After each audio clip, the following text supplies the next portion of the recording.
So, is Fear Her a really bad episode? Or is it actually a little bit misunderstood?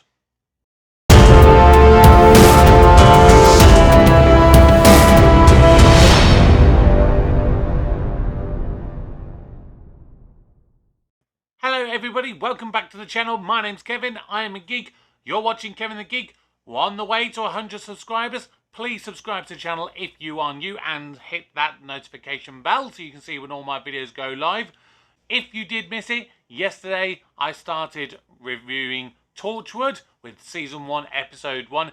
I'm having to do it a little bit earlier because of the way that the crossovers in episodes kind of fall a little bit later on.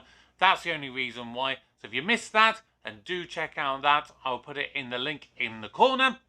But today we are talking about Fear Her, one of the episodes that is very widely regarded as being one of the worst episodes, along with The Long Game and Love and Monsters, which we did last week. And this is an episode that I think that when I think about how I've viewed it in the past, I've maybe not understood it and what it was attempting to achieve. And it actually surprised me, this rewatch. It's still not great, don't get me wrong, but it's better than people think of it as. Now, I think one of the biggest criticisms for this episode is Chloe Webber. Now, I feel a little bit bad if you ever try to say something bad about the performance of a child actor, because at the end of the day, there are very few child actors who are really good and just kind of come in and nail everything, because they are learning their craft. And they should be at least commended for the attempts that they make. But I think my problem with Chloe Webber in this is the weird whispery voice that she uses. And I don't know whether that was a directing decision, whether that was the performer choosing that, or whether it was a mixture of different things. But it just didn't sound good. I am one of many. I travel with my brothers and sisters. We take an endless journey, 1,000 of your lifetimes. But now I am alone. I hate it. It's not bad, I hate it. Name yourself. I soulless. And it really put you off a little bit. There was some attempt to be quite mature with the way that she performed the character, but yeah, it was very hit and miss, I believe. But I think the story is the thing that gets most missed off when people think about this episode. Because it's quite a deep and dark story when you think about it. It's a story about child abuse, relationship abuse, negative mental health, and the effects that that abuse has in long-term lasting consequences for both the victim and the descendants of those victims. And it's really difficult to watch when you see them talking about Chloe's father, who's dead, and the years of realistically probably both physical and emotional abuse that he put his wife and his daughter through. And it manifests into Chloe in these really dark kind of nightmares. And this is something I think that probably a lot of children who've ever suffered from, physical violent abuse, emotional abuse, or even sexual abuse, they do suffer for many, many years with the damage that that abuse has caused. And maybe to an extent that they kind of blame themselves a little bit, which is completely wrong. But when it happened to them young, a lot of times they think, what have I done to deserve this? Was it me? Did I cause my father, my partner, to get angry and to lash out? So it's a really interesting topic that it explores. How well it executes it, it's a little bit hit and miss. There are some good elements and there's some maybe not so great elements.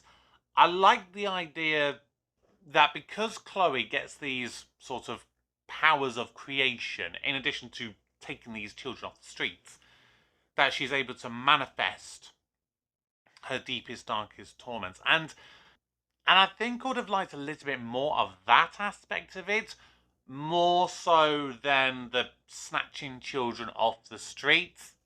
I think it did an okay to marginally good level of showing what kind of things a child may do if they had these kind of powers, who were then suffering with this emotional turmoil. But it still could have been executed a bit better. The Doctor in this episode was on usual reasonably good form. Everything that he was asked to do, he did reasonably well. Here you see another episode, though, where Rose is stepping up, and we've seen it across the entirety of season 2, that the more time that she spends with the Doctor, the more comfortable she's getting at trying to take a leadership role and, in a way, in essence, becoming a meta Doctor. And I really do think that it's a massive foreshadowing for the review that we're going to do for next week, which was for Army of Ghosts and Doomsday. But this was the one where Rose literally had to make the final stand here, because in the Satan pit, she was kind of forced to do that a little bit by proxy, because the Doctor was, hundreds of miles down underneath the surface of the planet. Here she had to do that because literally the Doctor physically was not there. He has literally been snatched out of space and time and made into a drawing. And so she has to do it. She can't quite manage to do the entirety of the job because she still needs a little bit of assistance from the Doctor. So it shows that she's not quite at that final stage, but she's getting there. The rest of the episode, it's basically average. A lot of the supporting characters were just there. Chloe's mum, who probably had the most to do, she was a little bit lackluster for me. The rest of them were just generic side pieces. But the council dude, he really annoyed me. Especially with the whole... Hey, that's the council van! Out! Whoa, wait a minute. You've just removed the council axe from a council van. Put it back. No, don't wait. Let's go back to the van. That's my van. Give me the axe. Wait! No! No! You stop! You just took a council axe from a council van, and now you're digging up a council road! I'm reporting you to the council! Music-wise, set, costumes, all these kind of things, they're average. Nothing, I'm not going to spend any time talking about them. They are very average for this episode.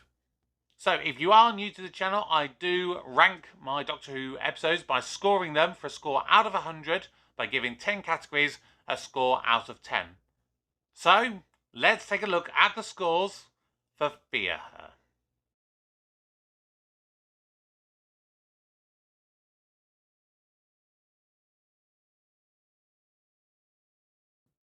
And so, Fear Her has scored 53 marks out of 100, which means that it is a C- episode. And that really surprised me, because I honestly thought going into this season that it would actually be the lowest ranked episode for this season. But I tell you what, it really surprised me rewatching it. And maybe it's because I'm more mature now and I think about some of these aspects in this episode that I never would have really considered back in the day when I first watched it. But overall, surprisingly, the conclusion of the episode actually kind of gave me a few tears in my eyes. I'm not talking like proper Terminator 2 level, because that's where I blubber. It's still not great by any stretch of the imagination. But it did surprise me on this rewatch. What are your thoughts? Please drop a comment down below and let me know what you thought of Fear Her. Remember to subscribe to the channel and help me get to 100 subscribers. I do a poll every single month where I'm going to do a ranking at the start of every month, which you guys need to choose, so make sure you don't miss out from that. Check out the video from last Saturday where I ranked the 10 best cold opens in Doctor Who. But until next time, my name's Kevin, I'm a geek, and you have been watching Kevin the Geek. Goodbye.